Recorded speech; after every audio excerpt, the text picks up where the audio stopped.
رحمان اور رحیم کی بات آپ کریں تو یہ جو دو نام ہیں ان میں ان دونوں کا مفہوم تو آپ ایک لحاظ سے دیکھیں تو ایک ہی ہے رحمت کا معنی، لیکن دونوں میں الگ الگ خوبیاں ہیں۔ رحمان یہ اللہ تبارک و تعالیٰ کا خاص نام ہے، یاد رکھیے گا، رحمان اللہ تبارک و تعالیٰ کی خاصیتوں میں سے ایک ہے۔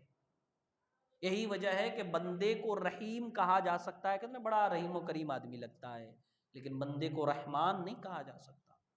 کم از کم حرام تو ضرور ہے، کسی بندے کا نام رحمان نہیں رکھا جا سکتا، اگر رکھنا ہے تو عبد الرحمان رکھیں گے۔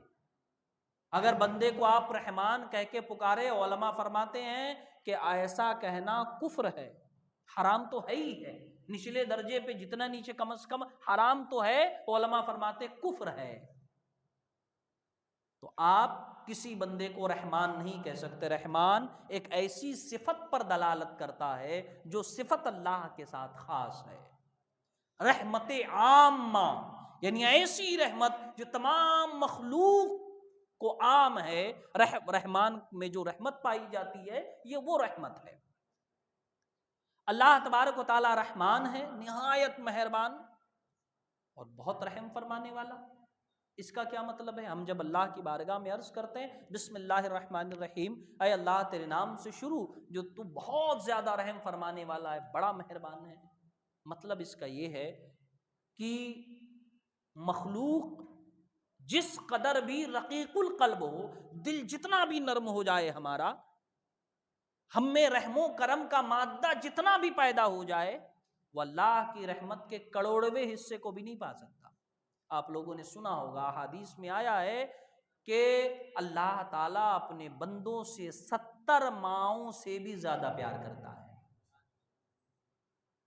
70 ماؤں سے زیادہ کیسے پیار کرتا ہے؟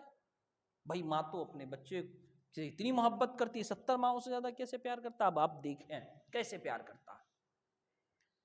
ایک بیٹا ماں کا نافرمان ہو جائے، ایک بار، دو بار، تین بار، چار بار، 5 بار، تو ماں کیا کرے گی؟ ایک نہ ایک دن عاجز آ کر اسے چھوڑ دے گی، اس سے دامن چھڑا لے گی۔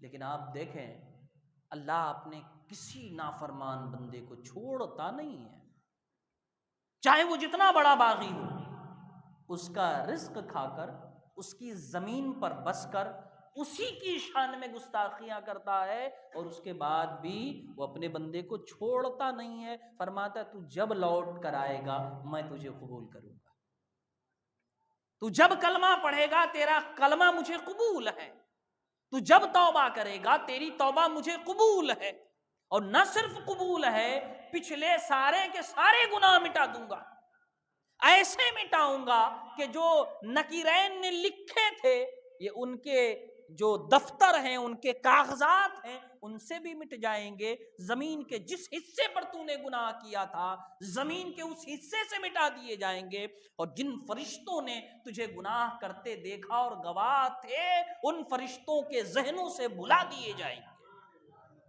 اتنا پیار کوئی نہیں کر سکتا۔ آدمی ایک حد پر جا کر رک جاتا ہے،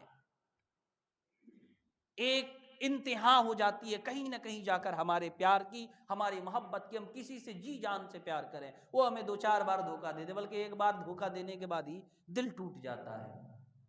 لیکن اللہ تبارک و تعالیٰ اپنے بندوں سے پر کتنا رحیم و کریم ہے کہ کبھی اسے چھوڑتا نہیں ہے۔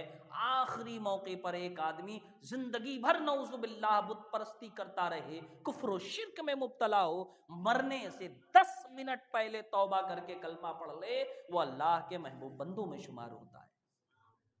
بڑی بات ہے۔ تو یہ ہے اللہ تبارک و تعالیٰ کے رحمان اور رحیم ہونے کا مطلب۔ بندہ زندگی بھر گناہ کرتا ہے، اور پھر قیامت کے دن اللہ تبارک و تعالیٰ انبیاء کی شفاعت سے، اولیاء کی شفاعت سے، علماء کی شفاعت سے، اپنے رحم و کرم سے بے شمار بندوں کو معاف کر دے گا۔ وہ چاہے تو سب کو عذاب دے، کون اسے منع کرنے والا ہے؟ تو یہ ہے رحمان اور رحیم ہونے کا مطلب۔